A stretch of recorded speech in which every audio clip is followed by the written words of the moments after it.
क्या जाग उठा भारत के चंद्रयान-3 का विक्रम लैंडर। दुनिया भर में हो रही भारत की जय जयकार, क्योंकि भारत में कुछ ऐसा कर दिखाया है जिसे बड़े बड़े देश नहीं कर पाए। चांद की अंधेरी रात बीत चुकी है और चांद पर सूरज निकल चुका है।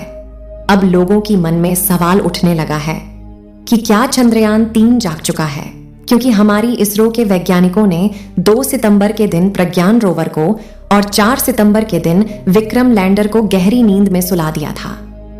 इसरो के वैज्ञानिकों ने बताया था कि 22 सितंबर के दिन चंद्रयान-3 का विक्रम लैंडर और प्रज्ञान रोवर जागेगा और चांद पर अपने एक्सपेरिमेंट करेगा। लेकिन जैसा कि आप सभी को मालूम होगा कि 22 सितंबर बीत चुका है और लोगों के जहन में सवाल उठ रहा है कि क्या विक्रम लैंडर जाग चुका है और चंद्रयान-3 जागने के बाद चांद पर क्या करेगा। इस सवाल का जवाब जानने के लिए वीडियो को पूरा देखें। आपके सभी सवालों के जवाब मिल जाएंगे। इसरो के वैज्ञानिकों ने चंद्रयान-3 के विक्रम लैंडर और प्रज्ञान रोवर को इस तरीके से पार्क किया था कि जैसे चांद पर सुबह हो और सूरज की किरण चांद की धरती पर पड़े, तो प्रज्ञान रोवर और विक्रम लैंडर के सोलर पैनल पर रोशनी पड़ सके, जिससे कि दोबारा जाग जाए और फिर से अपने एक्सपेरिमेंट को पूरा करें। चांद के दक्षिणी ध्रुव पर 4 सितंबर के दिन रात होना शुरू हो गई थी। जैसा कि आपको मालूम होगा कि चांद पर पृथ्वी के 14 दिन के बराबर एक रात और एक दिन होता है। चांद पर रात 14 दिनों तक होने के कारण चांद की धरती का तापमान काफी ज्यादा घट जाता है, यानी कि रात के समय चांद का तापमान लगभग -250 डिग्री सेल्सियस तक पहुंच जाता है और -250 डिग्री सेल्सियस तापमान की कड़ाके की ठंड में किसी भी इलेक्ट्रिक चीजों का काम कर पाना संभव नहीं है। इसलिए इसरो के वैज्ञानिकों ने विक्रम लैंडर और प्रज्ञान रोवर को स्लिप मोड में डाल दिया था, चांद की कड़कती ठंड से बचने के लिए। विक्रम लैंडर और प्रज्ञान रोवर को काफी ज्यादा इंसुलेटर जैसे पदार्थ का इस्तेमाल करके बनाया गया था, जिससे कि चांद पर पड़ने वाली कड़ाके की ठंड से चंद्रयान-3 के विक्रम लैंडर और प्रज्ञान रोवर पर ज्यादा असर न पड़े और वह सुरक्षित बने रहे, ताकि दोबारा से जब सुबह हो तो यह दोबारा से काम कर सके। विक्रम लैंडर और प्रज्ञान रोवर की बैटरी को चार्ज होने में कम से कम 3 दिन का समय लगता है। आप सोच रहे होंगे कि 22 सितंबर के दिन चांद पर सूरज उगा है, तो लगभग 25 सितंबर तक उसकी बैटरी फुल चार्ज हो जाएगी और उसके बाद ही यह अपनी गहरी नींद से जागेंगे। लेकिन ऐसा बिल्कुल भी नहीं है दोस्तों। इसके लिए आपको बता दें कि चांद के दक्षिणी ध्रुव पर 19 सितंबर के दिन ही सूरज निकल चुका था और अब चांद पर सूरज को निकले करीब 3 दिन हो चुके हैं और अब तक चंद्रयान-3 के विक्रम लैंडर और प्रज्ञान रोवर की बैटरी पूरी तरीके से चार्ज हो चुकी है। विक्रम लैंडर और प्रज्ञान रोवर की बैटरी चार्ज होने के बाद बारी आती है वैज्ञानिकों को विक्रम लैंडर तक रेडियो सिग्नल भेजने की। विक्रम लैंडर को स्लीप मोड में डालने से पहले इसरो के वैज्ञानिकों ने पहले प्रज्ञान रोवर को स्लीप मोड में डाला था, क्योंकि जब इसरो चंद्रयान-3 से संपर्क करता है तो सबसे पहले वह चांद के ऑर्बिट में घूम रहे चंद्रयान-2 के ऑर्बिटर को सिग्नल भेजते हैं।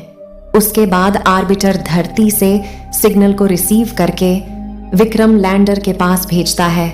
ऐसे में विक्रम लैंडर को पहले बंद नहीं किया जा सकता था, इसलिए प्रज्ञान रोवर को स्लीप मोड में डालने के बाद विक्रम लैंडर के सारे आउटपुट सिग्नल को बंद कर दिया गया था, लेकिन उसके रिसीवर को चालू रखा गया था, जिससे जब चांद पर सुबह हो और उसकी बैटरी पूरी तरीके से चार्ज हो जाए, तो जब वैज्ञानिकों के द्वारा रेडियो सिग्नल भेजा जाए, उसके बाद धरती से भेजे गए रेडियो सिग्नल को रिसीव करके भेजा जाए और उसके बाद प्रज्ञान रोवर को भी जगा दे। चंद्रयान-3 चांद पर ढेर सारे तत्वों की खोज तो कर ली थी, जिसमें oxygen, sulphur, manganese, titanium, chlorine और आयरन जैसे अन्य तत्व शामिल थे। प्रज्ञान रोवर ने चांद पर लेजर डिटेक्शन के द्वारा ऑक्सीजन की खोज तो कर ली थी, लेकिन हाइड्रोजन की खोज कर पाना बाकी था। जैसा कि आपको मालूम होगा कि पानी हाइड्रोजन और ऑक्सीजन से मिलकर बना होता है। अगर चांद की धरती पर हाइड्रोजन की खोज हो जाती है तो चांद पर पानी पाए जाने की पुष्टि की जा सकती है। हमारे चंद्रयान 3 का मुख्य मकसद चांद पर सॉफ्ट लैंडिंग करके पानी की खोज करना था। आज के दिन वैज्ञानिकों के द्वारा विक्रम लैंडर के पास रेडियो सिग्नल को भेजा जाएगा, क्योंकि अब चंद्रयान 3 के विक्रम लैंडर की बैटरी पूरी तरह से चार्ज हो चुकी है और चांद पर सूरज को निकले लगभग 3 दिन बीत चुके हैं। वैज्ञानिक विक्रम लैंडर को जगाने के लिए सही मौके का इंतजार कर रहे हैं, जिससे कि विक्रम लैंडर का टेम्परेचर भी सही सलामत हो जाए। जैसा कि हमने बताया कि चांद के दक्षिणी ध्रुव का रात में तापमान -250 डिग्री सेल्सियस पहुंच जाता है और अभी चांद पर सुबह हुए केवल 3 दिन हुआ है और अब 14 दिनों तक सूरज निकला रहेगा। इस बार प्रज्ञान रोवर और विक्रम लैंडर 500 मीटर की दूरी तक जाकर चांद की अलग अलग जगह का डाटा इकट्ठा करके वैज्ञानिकों तक जानकारी भेजेगा।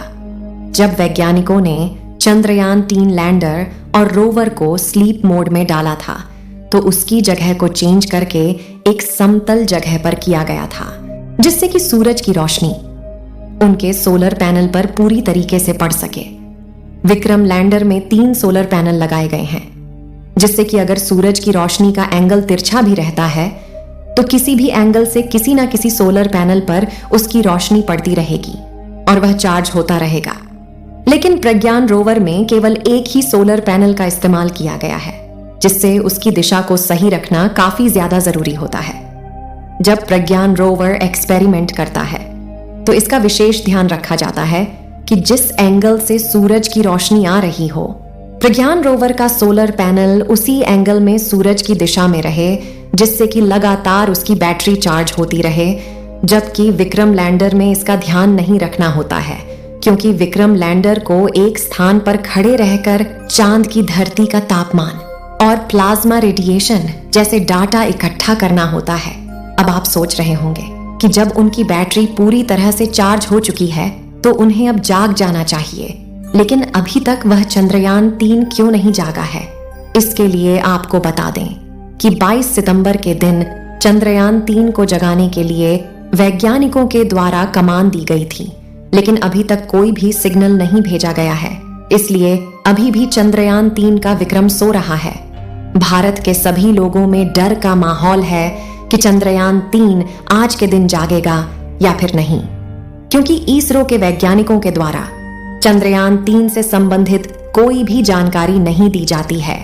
तब तक हमें सही जानकारी मालूम नहीं चलेगी कि हमारे चंद्रयान 3 का विक्रम लैंडर अभी भी सही सलामत बचा हुआ है या फिर चांद पर कड़ाके की ठंड में नष्ट हो चुका है। जैसा कि आपको मालूम होगा कि 22 सितंबर का दिन बीत चुका है और अभी तक चंद्रयान 3 के बारे में कोई भी जानकारी नहीं मिली है चंद्रयान 3 के दोबारा से जागने के लिए। इस समय आप सभी की दुआओं की काफी ज्यादा जरूरत है, इसलिए साथियों कमेंट बॉक्स में चंद्रयान 3 के जागने की दुआएं करते रहे। इस वीडियो को एक लाइक जरूर करें और कमेंट में जय हिंद जरूर लिखें और चैनल को सब्सक्राइब जरूर करें वीडियो को अंत तक देखने के लिए। आपका बहुत बहुत धन्यवाद।